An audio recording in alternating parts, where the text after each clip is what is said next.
Déjà, très content de pouvoir participer à ce webinaire et présenter, le travail de l'ECO et de toute son équipe.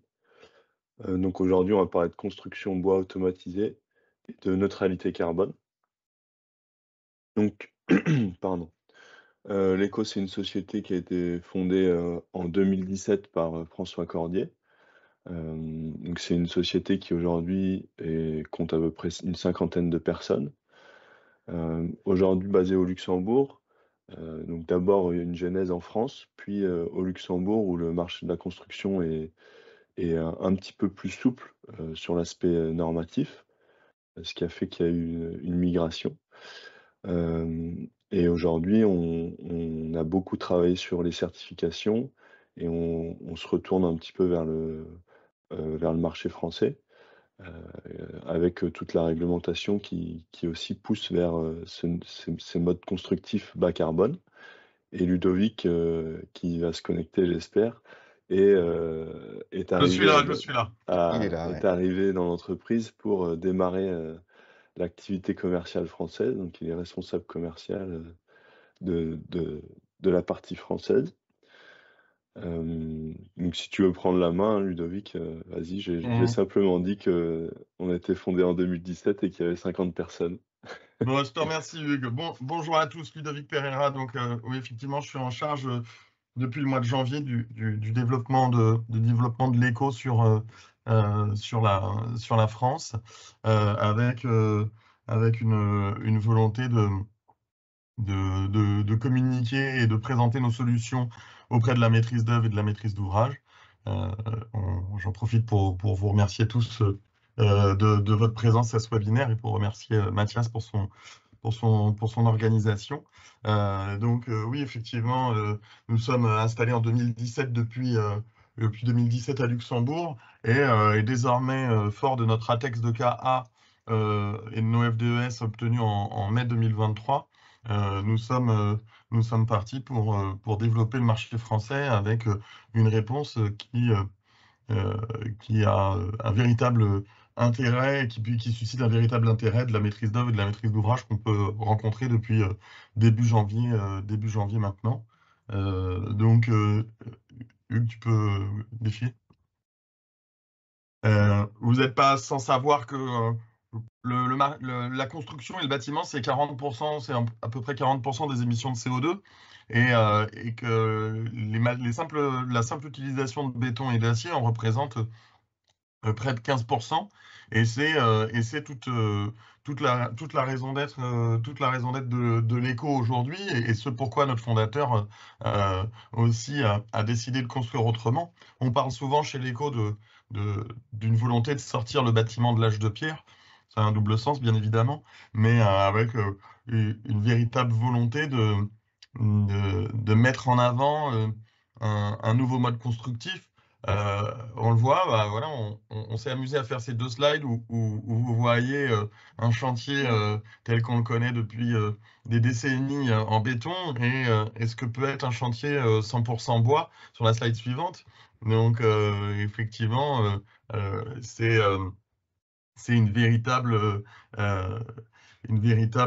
un chemin à prendre, surtout à l'heure où où la main-d'œuvre sur site est de plus en plus difficile à trouver. C'est une discussion que j'ai eue encore il y a peu de temps avec certaines entreprises générales, où l'évolution vers le hors-site et vers le hors-site bois se fera de plus en plus pour des raisons, pour clairement des raisons d'éco-responsabilité dans un premier temps, mais aussi pour répondre à la difficulté que les acteurs du métier ont tous, qui est de trouver la bonne main-d'œuvre pour la réalisation et l'exécution du chantier. Donc, comme vous le disiez, l'éco est né en 2017 à Luxembourg, mais c'est une idée qui est dans l'esprit de François Cordier, notre fondateur que vous avez à l'écran, depuis le début des années 2010, où François s'est toujours dit il faut construire autrement, il faut trouver une autre solution. Étant lui-même issu des métiers du bois, il a réfléchi à à quelle méthode et quel mode constructif serait le plus adapté à la construction de demain. Il a démarré dans les Vosges, hein, il est originaire de Lorraine, il a démarré dans les Vosges en 2014, si ma mémoire est bonne, pour finalement aller migrer au Luxembourg pour pour les raisons que Hugues a évoquées en préambule de ce webinaire, c'est-à-dire un aspect normatif plus souple qui laisse la place au développement de nouveaux matériaux et aux innovations. Et depuis notre installation au Luxembourg, on a réalisé l'équivalent de 300 logements à date. On a obtenu plus de 11 brevets dans plusieurs pays. Et aujourd'hui, l'ECO, c'est une petite structure de pas loin de 60 personnes avec un montant d'investissement assez considérable sur la partie technologique et logicielle et robotique qu'Hugues Vincent va vous présenter un petit peu plus tard euh, dans cet exposé. Aujourd'hui, voilà, la cinquantaine de personnes qui travaillent aujourd'hui pour l'ECO, on est, comme je vous le dis, hein, certains sont là depuis 3, 4, 5 ans. Ils ont démarré, certains ont démarré avec pas grand-chose, à 3 ou 4 avec un bout de bureau.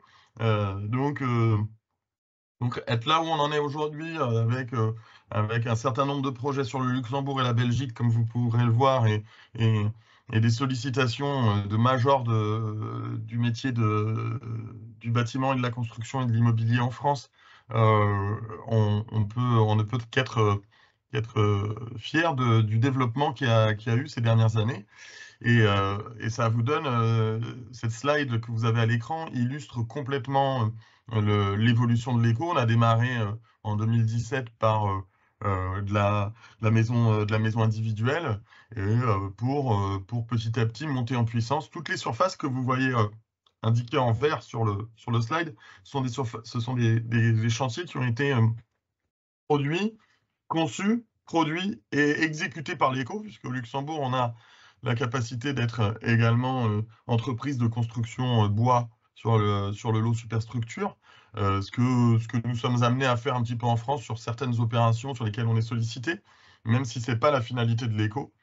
Notre finalité à terme, c'est de pouvoir fournir des entreprises générales ou des entreprises de pose, telles que vous le voyez sur le projet en bas à droite, sur lequel on reviendra un peu plus en détail au cours de cette présentation.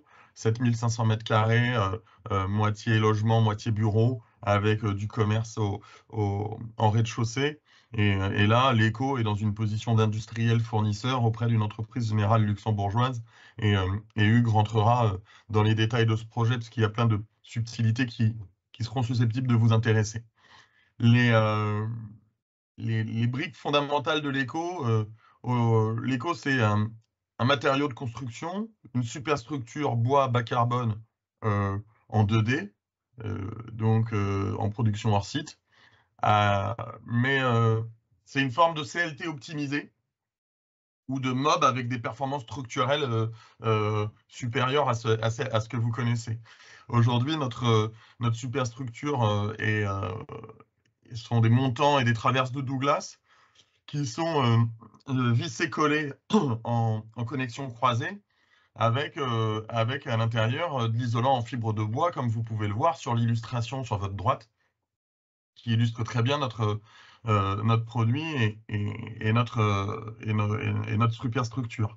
En revanche, cette optimisation de matière et cette performance structurelle qu'on lui donne, elle, ne- elle est possible grâce à notre software que nous avons développé en interne, nos propres développements. Hugues est à la tête de l'équipe qui est en charge du développement du logiciel. Et pareil, il va vous expliquer en détail la façon dont on arrive avec cet outil à optimiser la matière pour rendre cette superstructure extrêmement performante, à la fois d'un point de vue technique, mais également d'un point de vue économique, puisque on le sait tous, hein, aujourd'hui, aujourd'hui, le marché du bois est un petit peu, les promoteurs nous le disent, hein, on n'a pas les moyens de se payer du CLT. C'est quelque chose que j'entends beaucoup en rendez-vous depuis 4 mois. Et, euh, et que notre volonté, de par notre optimisation de matière, c'est de pouvoir rendre la construction bois plus accessible qu'elle ne l'est aujourd'hui. et c'est notre ambition. Et aussi, la troisième brique importante chez l'Eco pour aussi servir le marché, c'est cette ligne robotisée. Aujourd'hui, la crainte des acteurs majeurs, c'est de dire comment demain on pourra construire en bois, puisque la capacité industrielle des acteurs que nous avons en face ne- n'est pas, n'est pas forcément en adéquation avec le besoin qu'il y aura à l'horizon 2030-2035. Et chez l'Eco, nous avons développé une ligne automatisée qui va nous permettre de produire entre 100 et 150 mm de murs par an pour répondre justement à cette tendance et à ce besoin du marché. La gamme Leco est simple et réduite. Vous l'avez à l'écran. Vous avez quatre types de murs. En partant de la gauche, des murs d'une épaisseur de 180 mm, 150, 110 mm. Ces trois-là sont porteurs et répondent à de la descente de charge structurelle. Le troisième, c'est une cloison de 90 mm pour, pour des projets extrêmement vertueux avec de la cloison bois à la place de la cloison placo ou de la cloison SAD que vous connaissez plus traditionnellement. Donc, effectivement, cette illustration montre bien la façon, et ça, Hugues sera capable de vous le présenter avec beaucoup plus de détails, mais que vous comprendrez bien, l'essence même du produit Leco repose dans l'optimisation de matière. Et on est un petit peu sur le même principe qui est fait là, hein. On va mettre, euh, on va mettre le plus de bois possible là où la descente de charge est la plus importante. On retrouvera sur des immeubles importants forcément un panneau de bois très chargé, un panneau Leco très chargé en bois. Et sur des structures plus légères, un petit peu moins de bois. Et là, vous le voyez exactement sur l'illustration. Quand on parle du principe Eiffel, vous voyez bien que dans les étages inférieurs, nous avons des panneaux de l'éco qui sont plus chargés en bois pour reprendre la descente de charge, alors que dans les étages supérieurs, ils sont plus légers. Et là, du coup, qu'est-ce qu'on a? On a un mur qui va faire en général 180 mm d'épaisseur et qui va délivrer des performances structurelles, certes, mais également thermiques et acoustiques. Et toute la subtilité du produit Leco se retrouve dans cette complémentarité, puisque en général, un voile de mur béton, de mur Leco a une performance thermique avec un R compris entre 3 et 3,5 suivant la façon dont il est conçu par rapport à la quantité d'isolant qu'il a à l'intérieur. Hugues, je te laisse la parole. Oui, je vais faire une petite parenthèse pour vous présenter comment on arrive à la solution qui était sur la slide précédente, la solution optimisée avec la bonne quantité de matière au bon endroit, comme le disait Ludovic. Donc pour ça, on a mis au point des méthodes de calcul assez avancées. D'un côté, on a un modèle de calcul comme peuvent avoir les bureaux d'études structure. On utilise des méthodes assez courantes basées sur la méthode des éléments finis, des modèles de calcul assez courants. D'autre part, on a fait beaucoup d'essais expérimentaux. Je reviendrai par la suite sur ces essais-là. Et on a pu donc mettre au point un modèle de calcul physique euh, qui est précis et qui nous permet de rendre compte numériquement du comportement d'un panneau LECO. Comment il va se déformer, quelle charge il peut reprendre. Ça nous permet de dimensionner. Donc ça, c'est assez courant pour tout type d'éléments, que ce soit en béton armé, que ce soit en acier ou en bois. On a un modèle de calcul. Mais nous, il a fallu qu'on développe notre propre modèle de calcul parce que notre produit est innovant et donc il ne se comporte pas comme un produit lamellé-collé ou comme un CLT ou comme une ossature bois. Donc ça, c'est un premier travail qu'on a mis au point. Et derrière, comme vous l'avez vu, sur cette slide notamment, on a pas mal de paramètres sur lesquels on peut jouer. On peut jouer sur le nombre de couches, l'épaisseur de chacune des couches, et ensuite la densité de bois dans chacune des couches, donc l'espacement horizontal et vertical entre les éléments de bois. et nous, on va chercher, la quantité minimale de bois qui est suffisante pour chaque panneau, en fonction de là où il se situe, dans le bâtiment. Donc pour ça nécessiterait de faire une quantité très, très importante de calculs, ce qu'on ne peut pas se permettre parce qu'on veut, avoir une réponse instantanée. Donc, le modèle, de calcul qui est calibré, qui est très performant, il va nous coûter un petit peu trop cher pour répondre à cette problématique. Donc comment on a fait? Une fois qu'on a notre modèle de calcul, on va pouvoir le faire ce qu'on appelle un sous-modèle, par des méthodes d'apprentissage. On parle souvent de machine learning, ça nous sert dans ce cas précis. On va faire un modèle qui est beaucoup plus rapide à tourner, à calculer, et derrière, on va pouvoir mettre au point des méthodes d'optimisation pour trouver, l'optimal. Donc comme je le disais, le modèle, il est basé sur, la physique et sur les essais expérimentaux qu'on a pu faire dans les laboratoires, partenaires, donc que ce soit en Autriche ou en France. Je reviendrai plus en détail là-dessus, c'est, assez sympa à regarder. Hem, Derrière, on a mis au point toutes nos méthodes et on arrive à trouver très rapidement l'optimal. Donc pourquoi on fait ça? Parce que, notre objectif, c'est de pouvoir, heu, rendre disponible cette méthode à des utilisateurs extérieurs dans le futur, à des bureaux d'études, et on veut qu'ils déterminent facilement, et bureaux d'études ou même architectes, heu, pour qu'ils puissent trouver facilement l'optimal, avoir un prix qui soit cohérent. Notre but, c'est d'utiliser à la fois le moins de ressources possible et pour pouvoir aussi proposer un prix qui est cohérent. Donc tout cela est aussi possible seulement, grâce au travail qui a été fait sur toute notre chaîne d'approvisionnement. Il faut qu'on ait une connaissance accrue du matériau qui arrive, chez nous, et qui est la base de nos murs pour pouvoir pousser au maximum cette optimisation.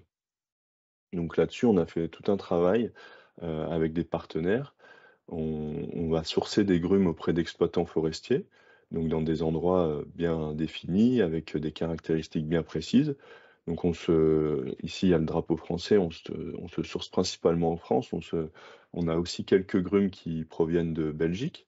Donc on essaye d'être le plus proche possible de l'usine, et à terme, quand on s'implantera ailleurs, on fera ce même travail de trouver des fournisseurs, locaux. Le but, c'est de minimiser un maximum le transport, et de faire du local. Ensuite, deuxième étape, c'est la partie sciage. On a un plan optimisé pour le sciage, d'une part pour utiliser un maximum de l'agrume, plus, pour avoir, les meilleures propriétés, possibles pour notre plan de colle notamment. Je pourrais revenir s'il y a des questions. Donc là, la partie sciage, il y a encore le drapeau allemand, mais elle se fait principalement en France, dans la Marne. Puis on fait sécher nos grumes et enfin on les aboute. Donc l'aboutage, je ne sais pas si tout le monde est familier avec ce terme, mais c'est pour, enlever les défauts du bois et faire une sorte de soudure, entre des différents morceaux de bois pour refaire des lamelles, de bonne longueur. Tu veux reprendre la main, Ludovic, ou je continue? Cette slide Non, vas-y, illustre un continue, petit peu OK. continue, Hugues. Vas-y. Cette slide illustre comment on fonctionne une fois qu'on a trouvé l'optimal dans nos panneaux, comment le bureau d'études fonctionne, parce qu'on a un bureau d'études structure intégrée à l'éco, pour pouvoir dimensionner nos panneaux, mais pas que, pour eux également dimensionner tous les éléments de structure, présents sur un projet. Donc ça, c'était un petit projet, mais qui montre pas mal d'éléments différents, comme on le voit ici en orange, des panneaux CLT visibles, sur la périphérie des murs Lego en façade, mais également, des éléments lamellés collés.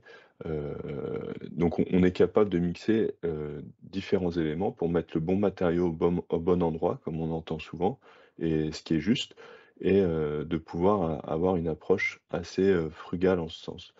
Le travail du bureau d'études, c'est de faire un maximum, de en bureau, derrière l'écran de l'ordinateur, pour avoir, le moins de problèmes sur site. Donc on a un niveau de BIM assez élevé, ce qui est le cas de toute la filière en général, préfabrication. Il faut quand même avoir un niveau de BIM assez élevé, pour pouvoir avoir le moins de retouches possible sur site. Donc là, comme on le voit avec différents éléments, que ce soit de l'acier, du lamellé-collé. On va jusqu'à la définition de chaque vis. Nous, ça nous permet aussi, en interne, de bien mesurer tout ce dont on a besoin et de faire aussi un chiffrage cohérent. Donc pour résumer cette première brique, comme le disait Ludovic, on a 3 briques. On a l'innovation de la superstructure, du produit superstructure, une brique logicielle et une brique robotique. Donc maintenant la brique logicielle qui permet de mettre, en musique tout ça et de trouver l'optimal, donc de passer le plus rapidement possible d'un plan d'architecte à des plans de fabrication des panneaux en usine. Donc ce logiciel, il permet, de créer les panneaux et de placer chacune des lamelles de bois qui composent les panneaux. Donc on passe de façade à panneau, donc on panélise, on découpe des murs dans la longueur pour, qu'ils soient transportables et qu'on puisse les installer sur site et on place chacune des lamelles au bon endroit en fonction de la descente de charge. Donc à la fin, on a vraiment un jumeau numérique de chaque panneau, avec la position précise de chacune des lamelles. À la suite de cette étape, de modélisation, on envoie les panneaux à notre usine. Donc, c'est tous sur le même site, hein, mais on a développé des logiciels qui nous permettent de communiquer et au niveau de l'usine, de récupérer le modèle de chaque panneau et de pouvoir le construire facilement. Au niveau de la partie robotique, donc cette troisième brique du triptyque Lego, l'intérêt de tout ça, c'est de pouvoir, faire du sur-mesure en série. Donc de pouvoir, fabriquer chaque panneau qui est designé par le bureau d'études. Donc chaque panneau est différent et l'ambition, et ce qu'a réussi à faire l'équipe robotique, c'est de pouvoir, fabriquer n'importe quel panneau qui sort du logiciel. Et comme le disait Ludovic, le gros intérêt de cette chaîne, c'est de pouvoir monter en capacité et de pouvoir offrir au secteur de la construction des capacités de production importantes, pour répondre aux besoins qui sont croissants et avec, toutes les réglementations environnementales qui vont continuer à augmenter. Donc on voit un petit peu des ordres de grandeur. Jusqu'à aujourd'hui, on était sur une production qui est manuelle, donc avec 2 tables de production. On réduit drastiquement le temps de production de chaque panneau et donc d'un logement et on augmente, la capacité de production, vu que la chaîne va plus vite et qu'elle peut aussi tourner toute la journée et toute la nuit. Donc voilà une petite vidéo, qui montre à quoi ressemble la chaîne de production automatisée. Donc on a deux bras robotisés issus de l'industrie, automobile, donc tout ce qu'il y a de plus classique dans l'industrie automobile, pas tellement dans l'industrie, de la construction. Ces bras robotisés sont équipés d'outils, conçus et créés sur mesure par l'équipe robotique. Donc à la tête des bras robotisés, on a tout un tas d'outils, qui permettent par exemple ici de, d'attraper une lamelle et de venir visser à chaque intersection entre les différentes couches, de pouvoir prendre des isolants et de les placer. Donc ils sont capables de faire toutes les opérations, nécessaires pour fabriquer un panneau. Donc comme je disais, chaque panneau est unique. Donc à la différence de l'industrie automobile où un bras robotisé viendrait refaire le même mouvement encore et encore, ici on a quand même des robots qui sont, nettement «plus intelligents» entre guillemets, parce qu'ils peuvent s'adapter au type de panneau. Donc il y a tout aussi, il y a tout un développement, informatique derrière pour piloter ces robots, et pour qu'ils puissent ingurgiter n'importe quel panneau et nous le fabriquer. Donc voilà un petit peu les étapes, hem et je te laisse la main, Oui. Ludovic, pour parler Donc, des avantages.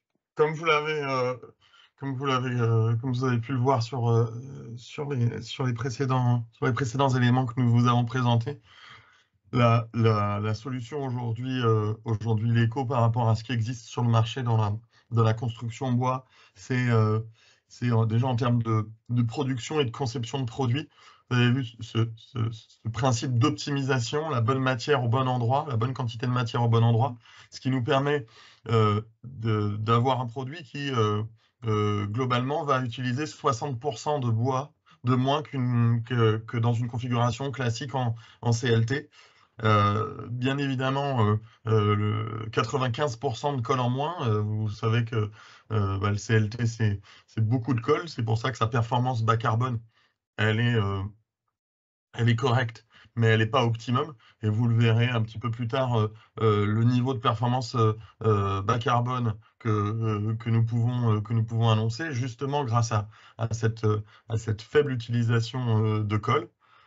En termes d'installation, parce qu'on parle de conception, mais il y a la notion d'installation, et quand on regarde, quand on regarde avec une vision globale à 360 et qu'on analyse une opération de construction, un chantier, bah, finalement, il y a le matériau dans un premier temps, mais il y a aussi la mise en œuvre et l'exécution. Et, et on sait que en l'éco, vous allez le temps de chantier sur la partie gros œuvre va être à peu près diminué de près de 50%, parfois plus. On a certains acteurs du marché à Luxembourg qui ont mesuré jusqu'à 60% de gain de temps sur le lot gros œuvre. Et une chose importante aussi à mettre en avant pour la maîtrise d'ouvrage, hein, je pense aux promoteurs immobiliers qui sont amenés à commercialiser les surfaces construites ou aux bailleurs sociaux. Euh, on, on a un gain de surface qui va globalement être en moyenne de 5%, parce qu'on va avoir un complexe de murs moins épais. Et ça, un petit peu plus tard dans la présentation, on va vous présenter une comparaison de ce qui se fait en béton, en CLT et avec la solution Leco. Et vous verrez la différence d'épaisseur de mur et par conséquent le gain de surface. Et enfin, et c'est un des éléments qui tient beaucoup à cœur aux équipes Leco, c'est la fin de vie et l'analyse du cycle de vie de nos produits. Aujourd'hui, un mur Leco va être réutilisable à près de 80%, 78% du mur Leco est réutilisable et 22% recyclable. Et on va vous montrer, puisqu'on a fait l'exercice dans le cadre d'une certification Cradle to Cradle, et on va vous montrer une vidéo qui illustre très très bien cette notion de réemployabilité du matériau et de quelle manière on le met en place. Juste avant de vous montrer, la vidéo, cette petite slide pour illustrer le fait qu'on a pas mal décortiqué tout notre process de fabrication et d'approvisionnement de nos matériaux dans le cadre de nos EPD et FDES, pour pouvoir nous intégrer dans des, analyses du cycle de vie des projets, comme c'est fait de plus en plus, en France et maintenant c'est obligatoire dans le cadre de la RE 2020.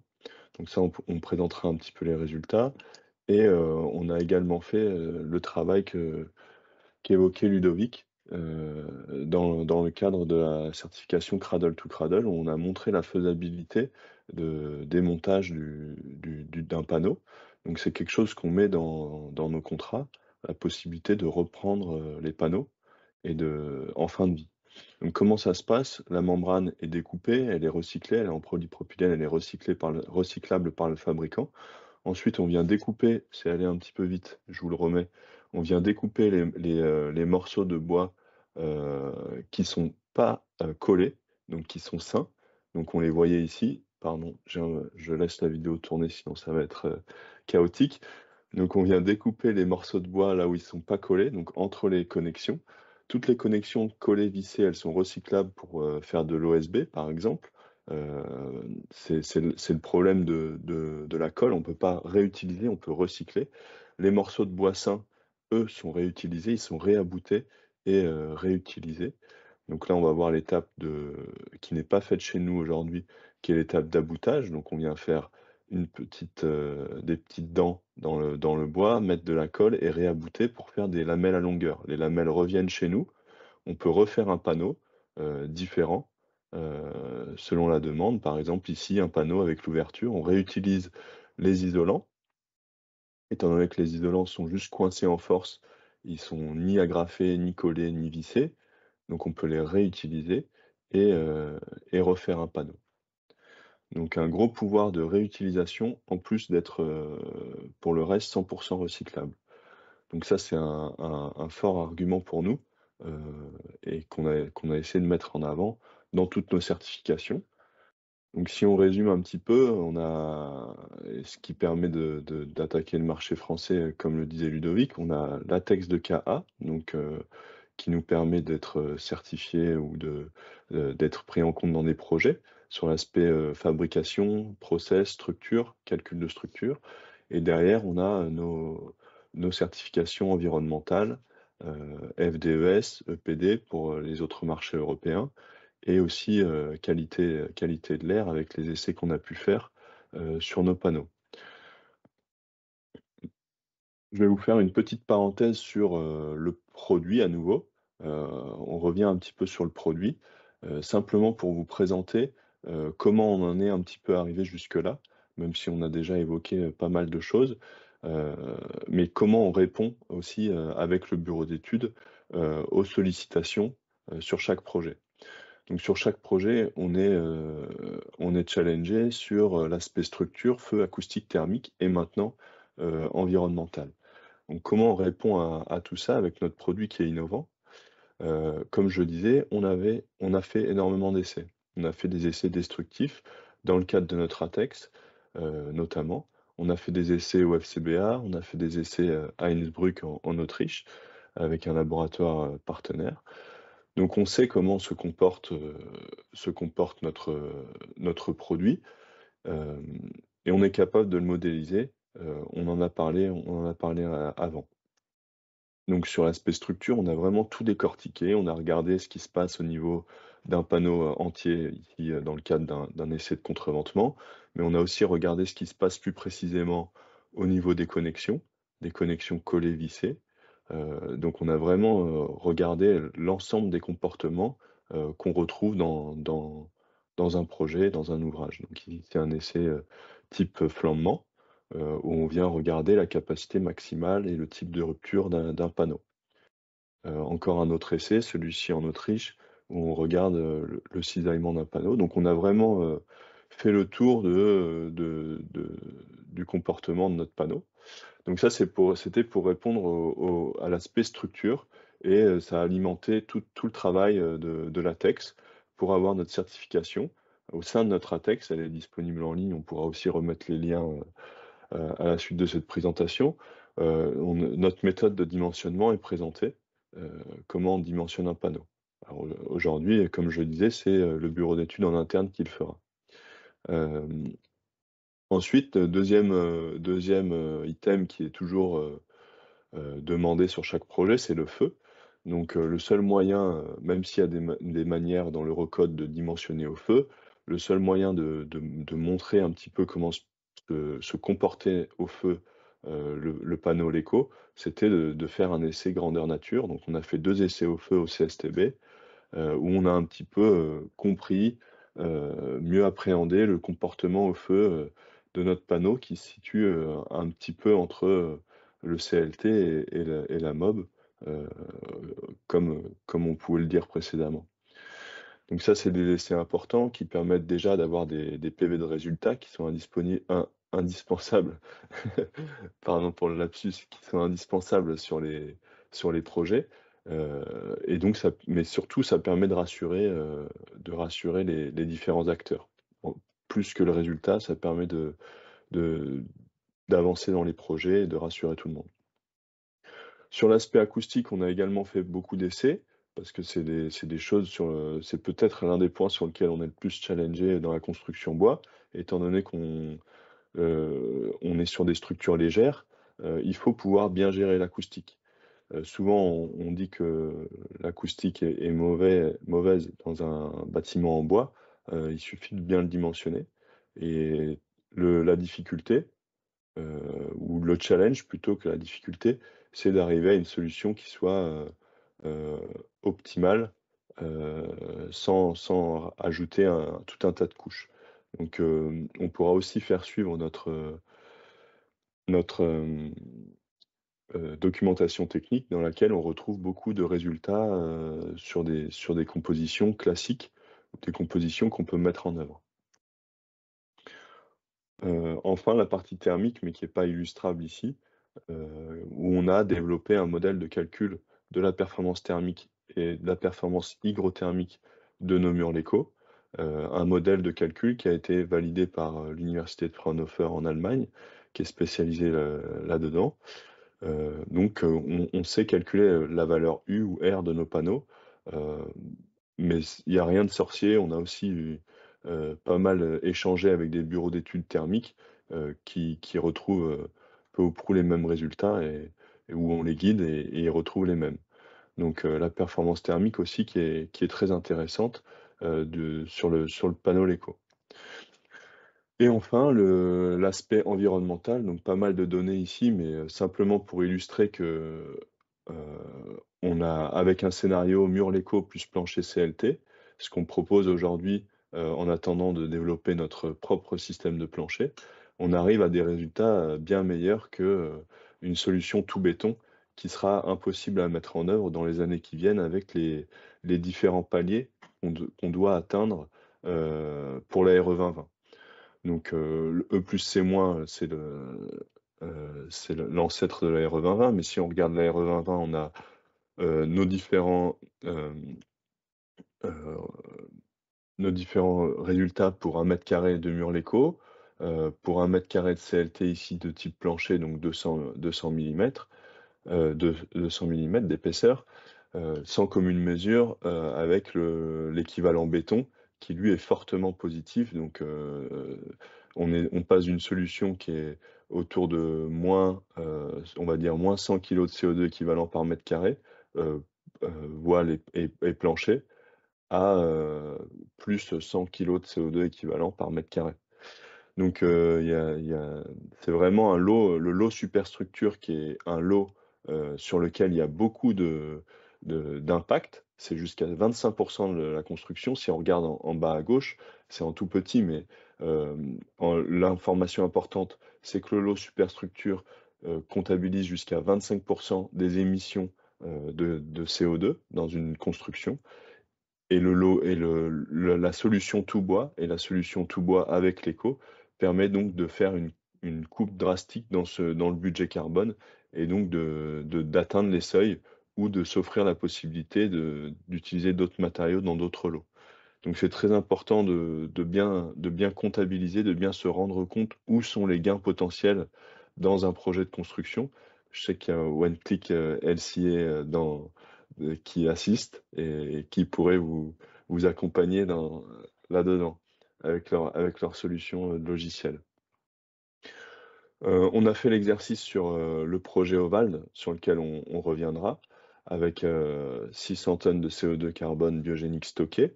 Donc ça, c'est assez important.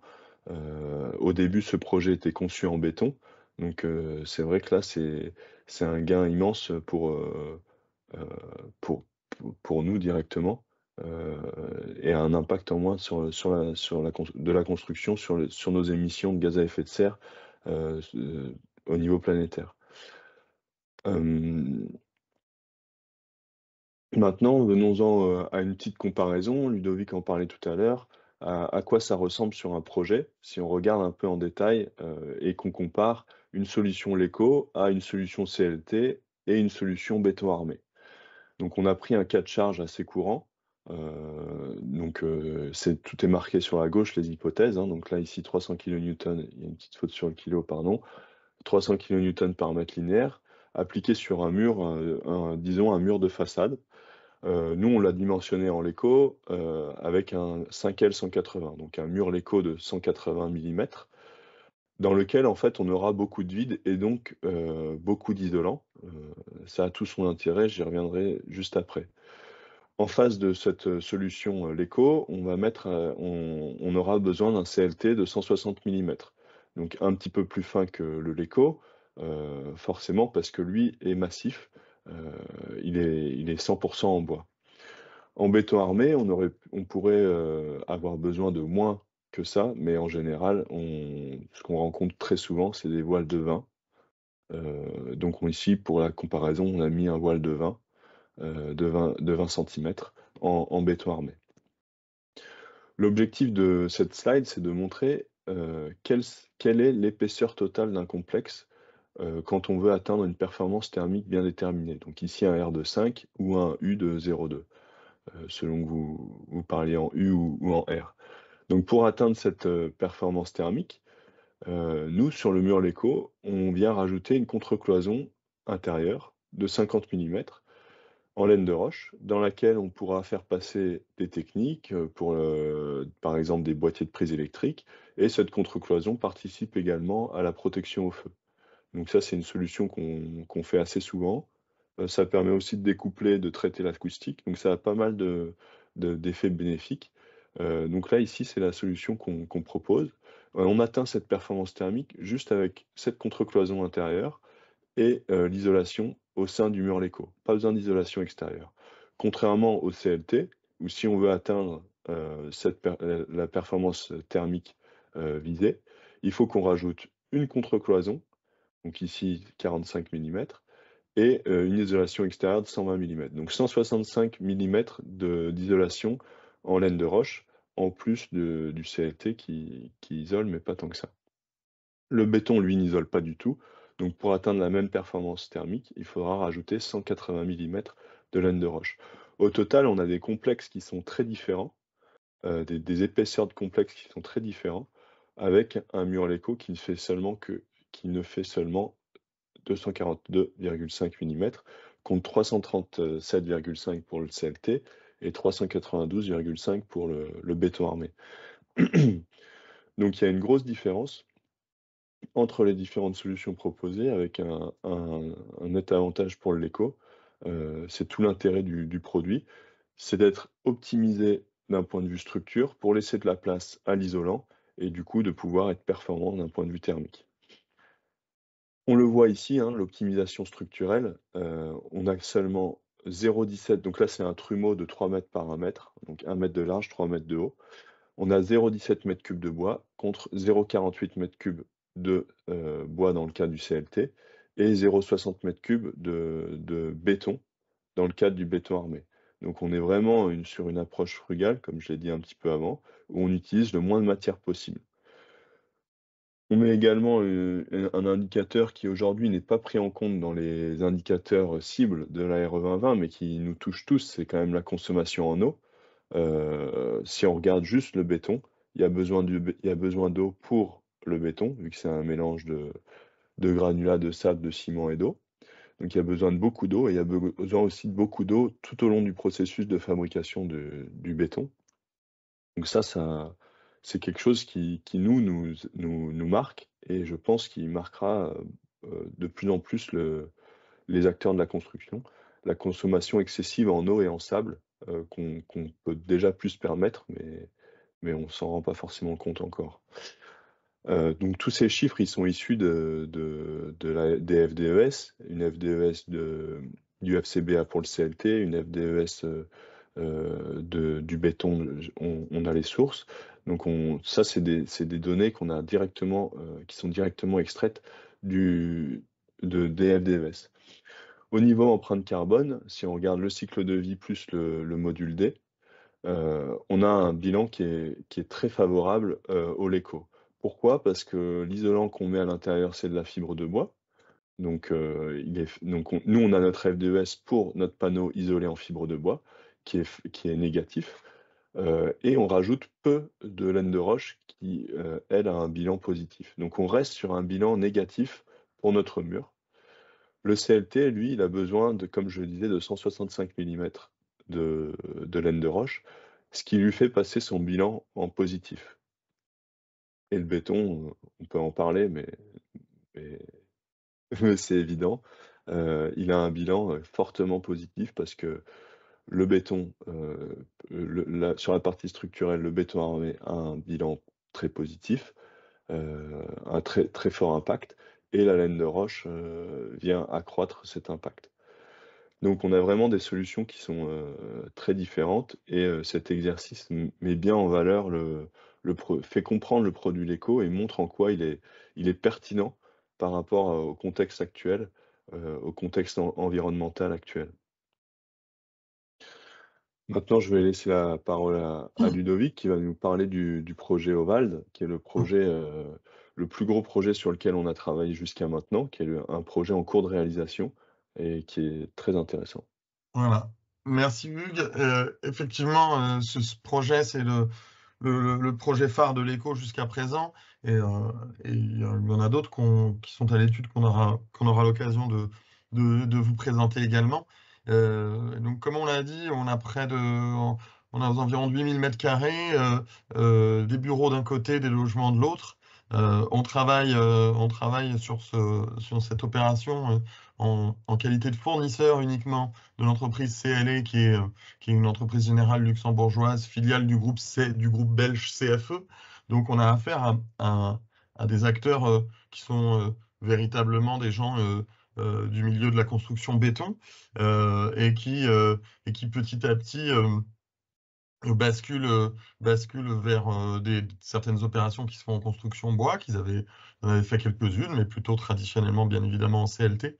Et, euh, et là, on a amené notre expertise, on a amené la solution Léco sur ce projet, et on a réussi en termes économiques, hein, c'est aussi important, parce que il y a la performance, il y a la performance du produit et la performance d'ingénierie de nos équipes.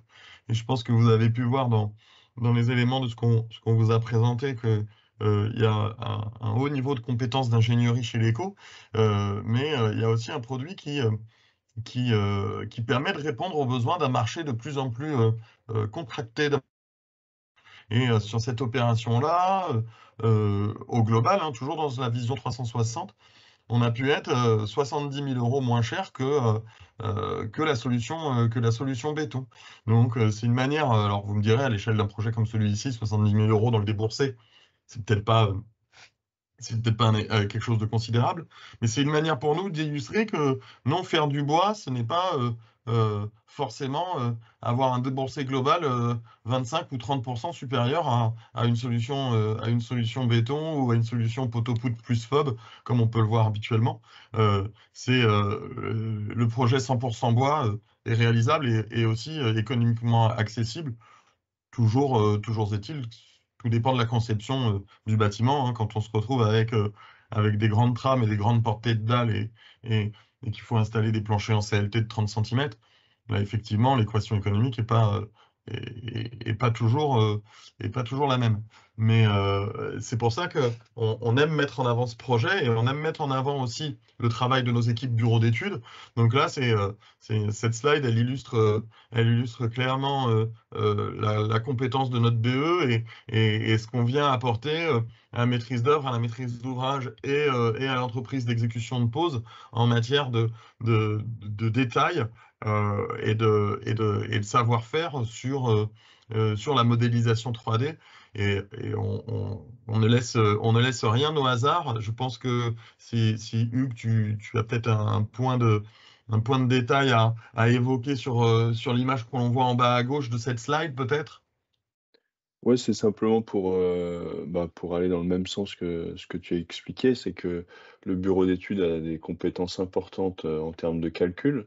Donc, ça nous permet de faire des optimisations, de bien dimensionner les panneaux Léco, d'utiliser la bonne quantité de bois, mais pas que les panneaux Léco, également les autres éléments de structure, les planchers, les lamellés collés, les poutres en acier quand il y en a.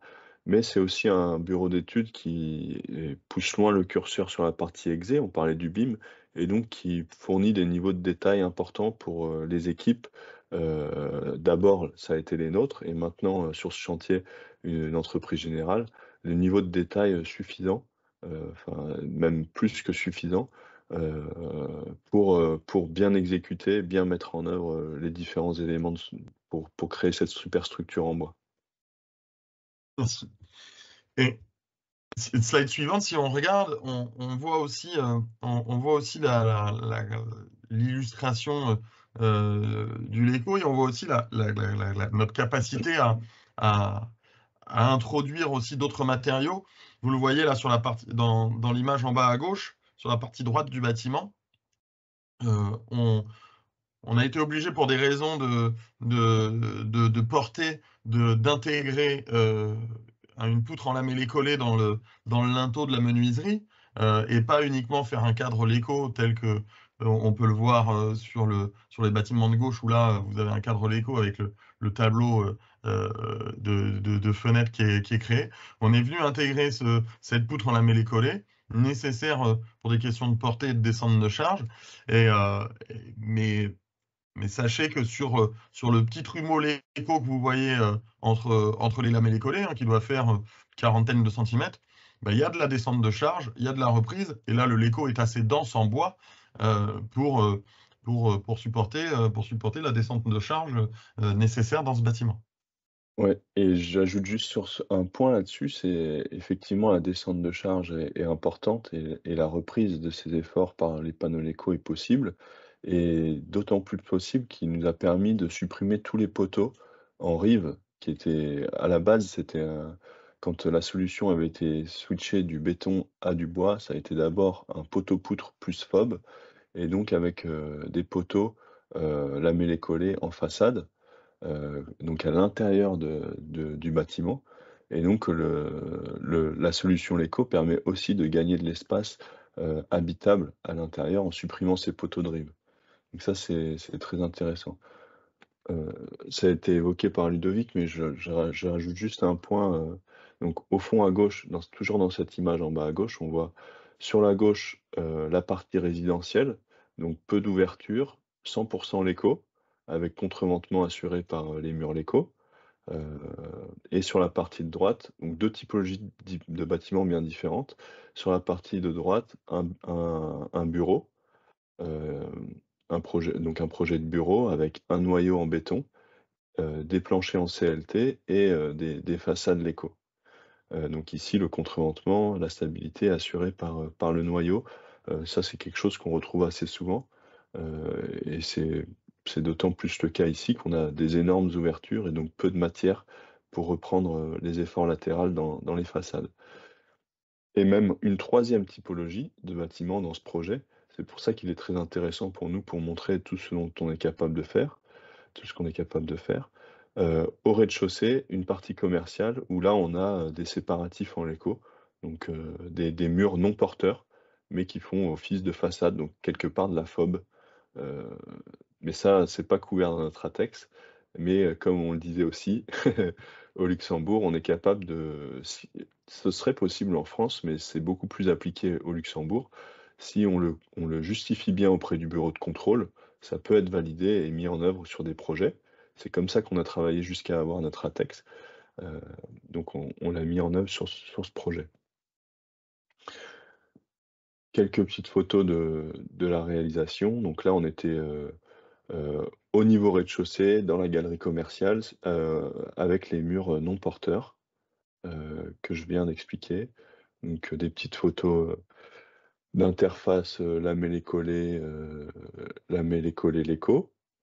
Et est-ce que Ludovic, tu l'autre document où on a pas mal de photos? Ça peut être Euh, intéressant oui, tout à fait. de montrer quelques photos de réalisation. Parce qu'aujourd'hui, le projet est au niveau bureau est au moins au R+3, et je crois pareil côté résidentiel, le petit bloc de résidence est terminé. C'est déjà pas mal avancé, on a quelques photos, assez sympas à montrer. Exactement. Euh, je vais, euh, je vais partager l'écran.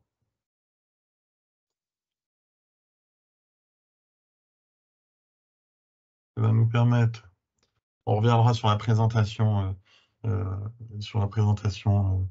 et notamment des projets à venir. Mais effectivement, là, vous voyez à l'écran l'illustration de quelques projets Lego. Donc, le projet d'Oval dont on a parlé, voilà, tel qu'il a été son esquisse architecturale. Ça, c'est des éléments que vous avez déjà vus. Voilà. Le chantier en cours, ça vous permet aussi de voir comment on travaille le mur Lego avec le levage, comment il est transporté. Donc, il est transporté sur un site, un champ, sur les mêmes remorques que sur lesquelles on transporte du prémur béton, hein. C'est tout à fait le même type de prestataire de transport. et après manipuler à la grue. Alors, en l'occurrence, sur cette opération, il y a une grue fixe. Sur d'autres opérations que l'on a pu faire, qui peuvent être faites, c'est du travail à la grue mobile, et ce qui aussi permet de gagner du temps et d'améliorer l'équation économique d'une opération de construction. Ici, vous avez un autre projet qu'on a pu faire. Celui-ci est également au Luxembourg. Donc là, on avait réalisé l'intégralité. C'était l'éco qui n'était pas que fournisseur. Euh, on était également poseur et on a réalisé l'intégralité de la construction de cette maison qui est, qui est toute, c'est 2 maisons d'ailleurs. C'est un chantier que j'ai visité, ça. 2 maisons en bois, euh, escalier, superstructure, cloison. Euh, dans ce chantier, il y a que du produit Lego. Voilà, vous en avez sa modélisation à l'écran.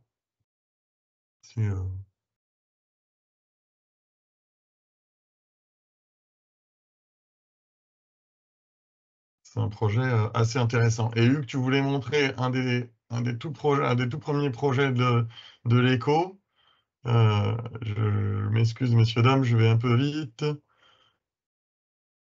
On vous enverra ces éléments-là de toute façon pour que vous puissiez les consulter après notre webinaire.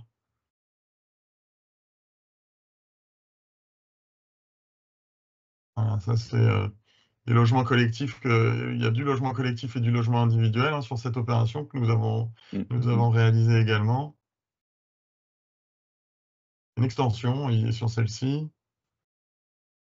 En fait, une fois achevé, voilà, c'est sur cette illustration, Hugues, que tu nous expliquais l'autre jour que la plupart des maisons ont été réalisées en béton et la dernière, celle devant, la blanche et bleue, a été réalisée en Léco.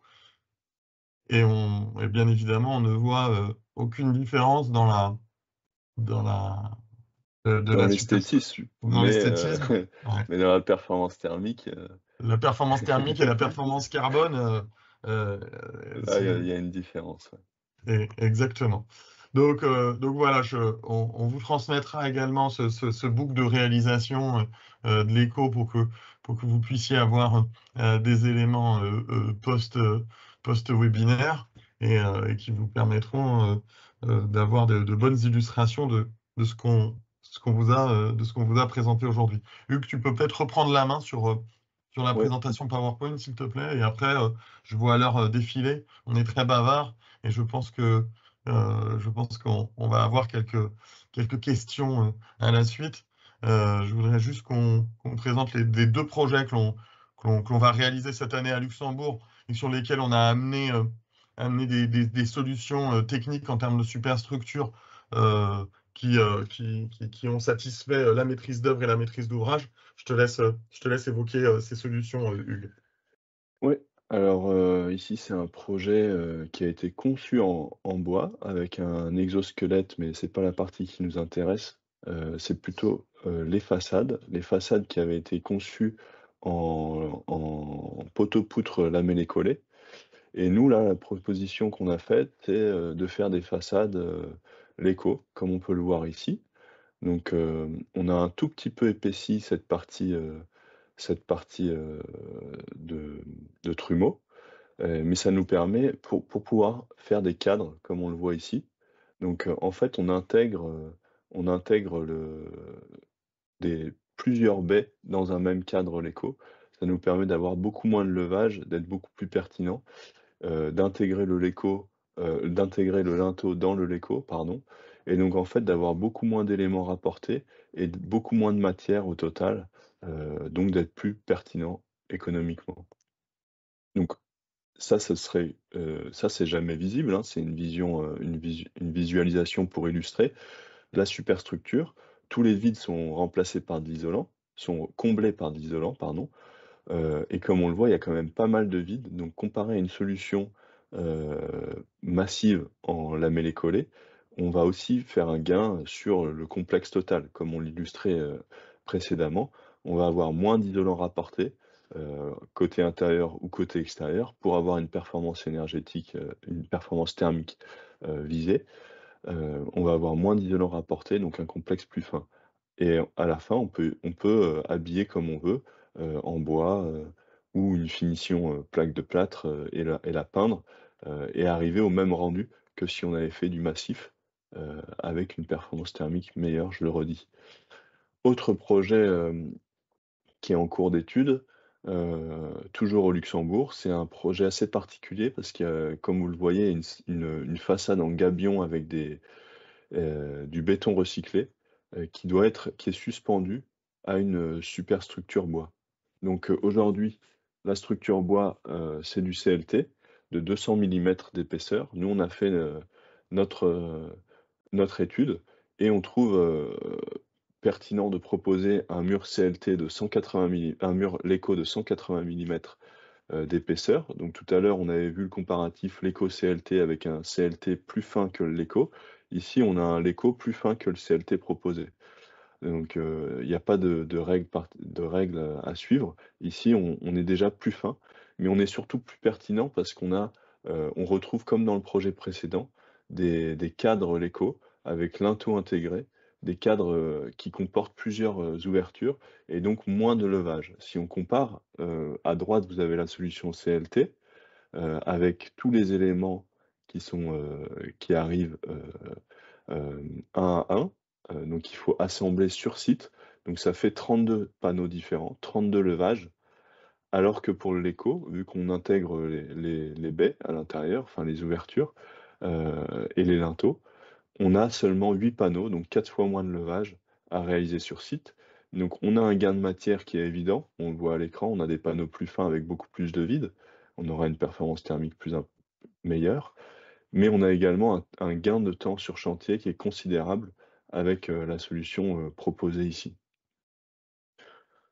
Donc ça permet ça permet un peu d'illustrer toutes les possibilités du Leco et les avantages par rapport à d'autres modes constructifs, heu, qui sont couramment proposés ou utilisés, que ce soit le CLT, le béton, ou autre, ou le poteau-poutre par exemple. Donc on a un petit peu passé en revue tout ça, et je pense qu'on peut peut-être passer aux questions, Ouais, je pense, sinon merci. on va durer trop longtemps. Voilà, c'est ça. Merci, merci Hugues. Merci beaucoup pour cette, présentation très complète, et très éclairante. Effectivement, on a une première question. Bonjour, est-ce que vous faites des panneaux pour des projets de rénovation en isolation extérieure ou peut-être intérieure, logement individuel ou collectif, entre parenthèses? Ah, c'est pas la merci pour cette question, et effectivement, c'est pas la première fois qu'on nous la pose. Hugues qui est en charge de la direction technique, de la R&D et de la partie certification, je l'ai déjà sollicité sur ce sujet. La réponse, c'est non. Le périmètre de notre ATEX aujourd'hui ne ne nous permet pas, de répondre à ce type de solution, même si techniquement, ça serait possible, et ça pourrait être une solution. Aujourd'hui, c'est plutôt le cadre réglementaire et qui est défini par notre ATEX qui nous permet pas de répondre à ce type de solution. Et pour vous avouer très franchement, c'est des discussions que l'on a en interne, et quand il faudra faire évoluer le produit et sa destination, on sait que la rénovation et la rénovation énergétique, l'isolation par l'extérieur par cette méthode-là est quelque chose qui est très demandé dans un marché croissant et avec un fort besoin. Et donc, on y réfléchit. Voilà. Merci Christophe pour votre question. Très bien. Je n'en vois pas d'autres, en tout cas à l'écrit. Alors je vais tenter une ouverture des micros, peut-être, ce sera plus simple, pour la prise de parole.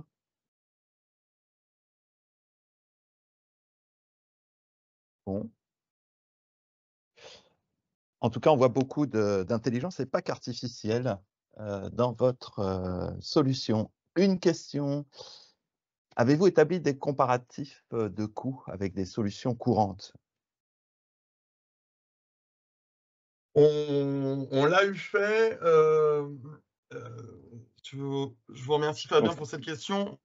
On l'a eu fait, on peut toujours le faire, mais compte tenu du fait que vous l'avez compris, la solution LECO, elle est différente sur chaque projet, puisque déjà la constitution de chaque panneau n'est pas la même, et le comparatif non plus n'est pas le même, puisque suivant la conception des opérations, c'est pas toujours simple. On est capable de le faire projet par projet. On le fait parfois pour démontrer à certains de nos clients la pertinence de la solution. Quand on a besoin d'aller plus loin pour convaincre, on le fait.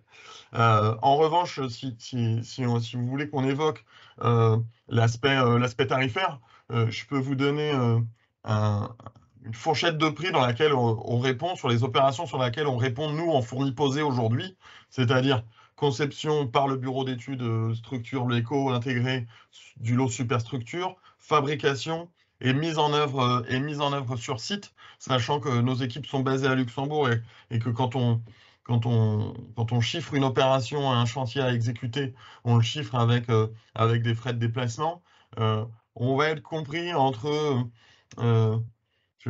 380 et 460 € le mètre carré de surface shop. Voilà. Très bien, merci. Donc j'ai activé les micros, ils restent fermés, mais vous avez la main dessus si vous voulez poser des questions à l'oral. Peut-être un petit temps de latence, mais normalement. Oui, Céline Mendez a une question. Et Céline, ton micro est ouvert. Oui, bonjour Céline Mendez, je suis chez Envirobat Centre aussi.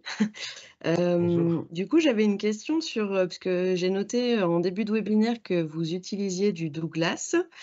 Du coup, j'ai une question sur les essences de bois. Est-ce que du coup, d'autres essences de bois ont été envisagées ou pas? Est-ce que ça fait partie de vos développements potentiels? Oui, je vais répondre, Ludovic, si ça te va. Oui, bien sûr. Donc oui, on a regardé pas mal d'autres essences. Alors déjà, ce pourquoi on utilise du Douglas, parce que cette essence est naturellement durable. Donc ça, c'est un point qui est assez intéressant pour nous en tant que janvier d'entreprise. Ça nous évite aussi d'avoir des soucis euh, sur chantier, s'il devait y en avoir. On sait qu'on est un peu plus résilient avec ce type d'essence. Deuxièmement, c'est une essence qui est quand même assez disponible en France. On a un gros parc de Douglas, donc ça nous paraissait pertinent d'utiliser cette essence plutôt que d'utiliser de l'épicéa qui vient d'assez loin. Donc ça, c'est un autre point. Et il a des performances mécaniques qui sont intéressantes, meilleures que l'épicéa, selon nous, et on travaille à cette caractérisation-là pour la valoriser dans notre calcul de structure et dans notre optimisation. Sur les autres essences, ça veut pas dire, donc là, je viens de faire un comparatif un peu avec l'épicéa, mais ça veut pas dire qu'on fera jamais de panneaux en épicéa avec d'autres essences. Comme je le disais, on aimerait s'adapter aux essences disponibles là où on s'implantera dans le futur, un peu sous la forme de microfactory, et de se sourcer dans un rayon assez restreint autour. Donc on a regardé d'autres essences disponibles, notamment des bois durs pour la partie développement de plancher. On a pas mal regardé le hêtre dans le passé, mais on en regarde d'autres aujourd'hui. Donc on est assez ouvert sur l'utilisation des types de bois différents, des essences de bois différentes. Très bien, merci. Merci. Y a-t-il d'autres questions? Vous pouvez ouvrir votre micro et prendre la parole librement. Oui, bonjour. J'ai une nouvelle question. En termes de hauteur de construction, vous avez des limites, c'est quoi un peu le max que Ouais. vous faites aujourd'hui, que vous pouvez calculer, je sais pas. Ah oui, pardon, sur le nombre d'étages. Je C'est ça, réfléchissais à l'échelle c'est d'un ça. panneau. Alors dans notre certification latex de CAA qu'on a obtenue, on peut monter jusqu'à en famille 3B, donc 28 mètres pour la Mmh. partie résidentielle. Partie bureau, on n'est pas vraiment limité, comme on l'a vu sur le projet Ovald, sur la partie bureau. La stabilité est assurée par le noyau central en béton, souvent. Donc là, on pourrait monter à beaucoup plus d'étages. Mais déjà, la famille 3B nous offre une taille de marché euh, bien intéressante. Et merci.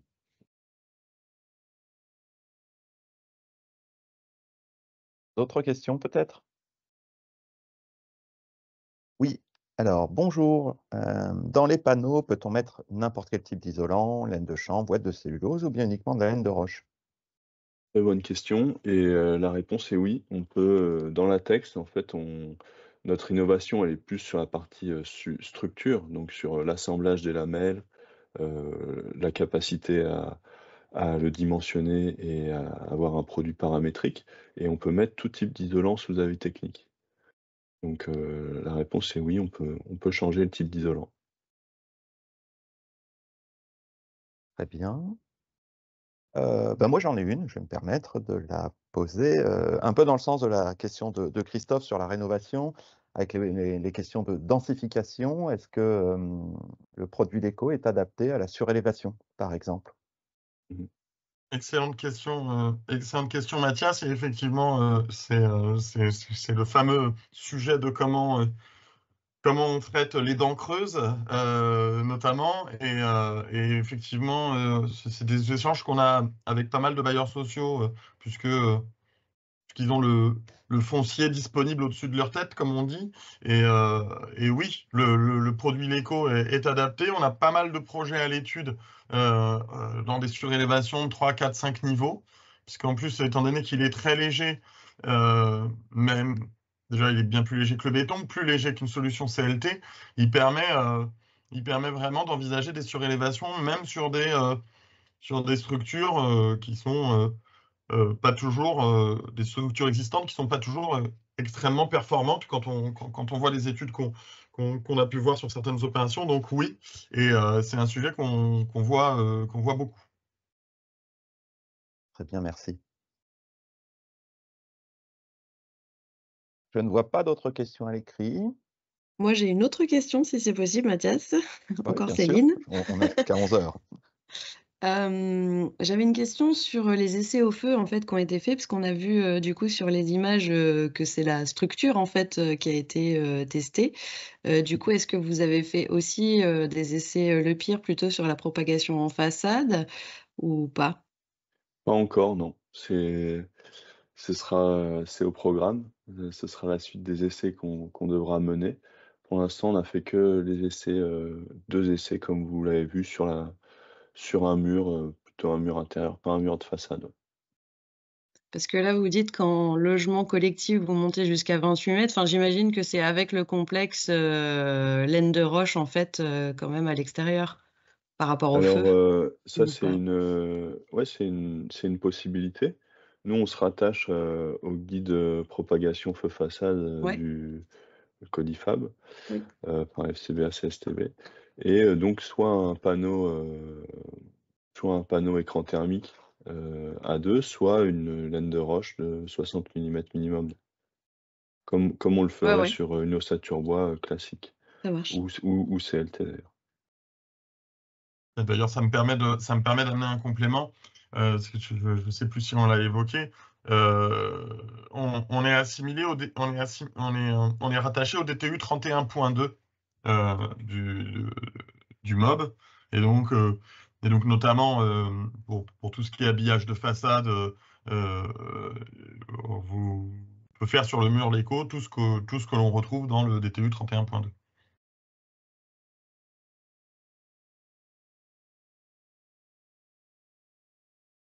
D'autres questions? S'il n'y en a pas, je pense que c'était parce que votre présentation était, tout à fait claire et très documentée. On l'espère. On espère que c'est ça. Ah! Comment Une se question. comporte, votre mur au transfert d'humidité? Ouais, c'est vrai qu'on l'a évoqué rapidement, mais donc on a on a fait pas mal d'études sur ce sujet. Au niveau des transferts d'humidité, on le traite comme une mob, on va dire. C'est-à-dire qu'on met un pare-vapeur côté intérieur, un pare-pluie côté extérieur. On n'a pas trop insisté, mais tous les murs qui sortent de l'usine sont emballés par une protection. Donc si c'est des murs intérieurs, par un pare-pluie qui permet une protection en phase chantier. Et si c'est un mur de façade, directement avec le pare-vapeur et le pare-pluie. Donc on gère les transferts en dimensionnant, en dimensionnant les SD des membranes pour simplifier.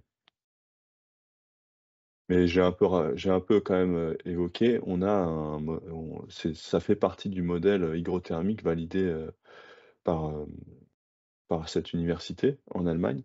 Donc on a une bonne connaissance du comportement hygrothermique de notre mur pour éviter toute condensation au sein du mur Leco. Mais sinon, on se raccroche à ce qui existe déjà, c'est-à-dire respecter la règle du facteur 5, des SD plutôt élevés quand on fait des ETX. Voilà. On n'innove pas jusqu'à la membrane. On reste dans le courant. Très bien. Une autre question sur les moyens de levage. Si l'on ne dispose pas de grue mobile ou fixe sur un chantier, est-il possible de soulever avec d'autres moyens de levage, s'il vous plaît? Comme des bras? Non, quel autre moyen de levage? Si on peut Si- préciser. Oui, si vous voulez préciser, soit à l'écrit, soit en ouvrant votre micro. Intissar ou Ça, pa- Intissa. ça paraît compliqué de Ouais. manipuler ça autrement, puisque au Manitou, je vois pas comment on pourrait le faire.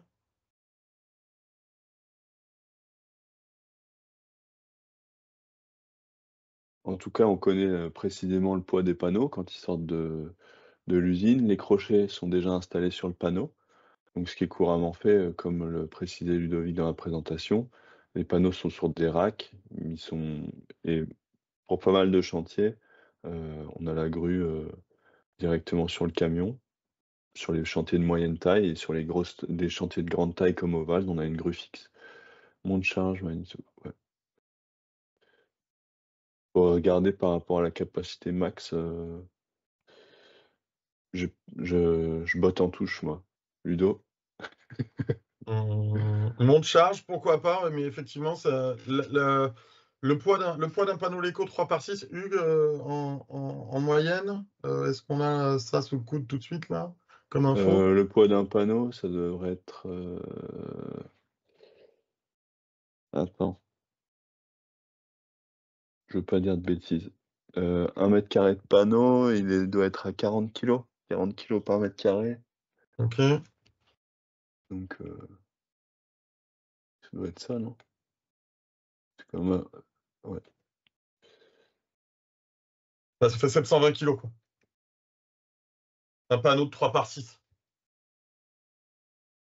Ok, je vais peut-être tourner la question autrement. Est-ce que vous seriez en capacité de dimensionner des panneaux Leco qui soient de charge, comment dire, dont la charge va permettre Ouais. le port avec des plus petits engins Oui. de levage? Ouais, Ça, très c'est bonne. possible, il faudrait calpiner différemment. Ouais. Ouais. En Il calpinant faudrait. autrement, en calpinant pas des panneaux de 3x6, mais en Des- calpinant d'une autre dimension, on pourrait tout à fait concevoir et s'adapter aux moyens de levage, à une configuration de chantier. On est en train de le faire là, on est en train de chiffrer ça sur un projet en surélévation d'ailleurs, où on n'est pas forcément sur notre calpinage traditionnel 3x6 justement parce que on est en proche banlieue, on est en petite couronne parisienne dans une petite ruelle, enfin un truc simple. Et donc du coup, on est effectivement en train de réfléchir à calpiner les murs Leco de manière à les adapter au chantier. Donc effectivement, ça a un impact. En revanche, ça a un impact tarifaire forcément, mais c'est faisable. Et c'est une manière de nous adapter à la problématique que monsieur évoque dans sa question. Très bien. Y a-t-il, on a encore voilà, à peu près 5 minutes, 5-6 minutes pour prendre les dernières questions. Et puis, s'il n'y en a pas, on peut tranquillement s'arrêter là. Écoutez, j'ai l'impression que tout a été très clair.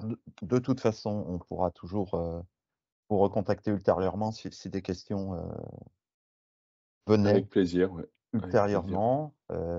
Et puis, votre présentation sera donc transmise à l'ensemble des participants présents.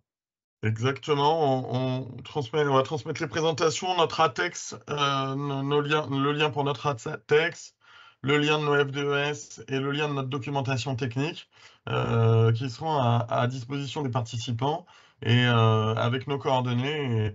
Et merci en tout cas de votre disponibilité et de votre attention dans ce webinaire. C'était un plaisir de pouvoir vous présenter nos travaux et nos solutions. Et vous aurez l'intégralité de nos coordonnées. On est joignable également sur LinkedIn. Et vous n'hésitez pas, si vous avez besoin de compléments d'information, on reste à votre disposition. Eh bien, Merci à tous. Oui, merci à vous et merci à l'ensemble des participants. On a un taux de participation qui est très élevé par rapport au nombre d'inscriptions.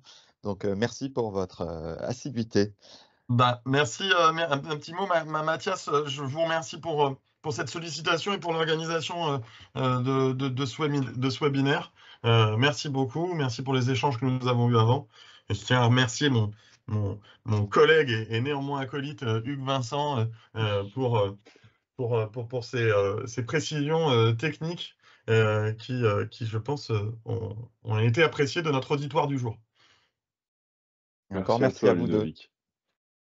Merci à vous Excellente deux. journée à tous, merci. Et puis, nous restons à Pareillement. votre disposition. Merci bien. Au bientôt, revoir, au très bonne revoir. fin de À journée. très vite, Mathias. Merci. Oui, entendu. Au revoir. Au revoir.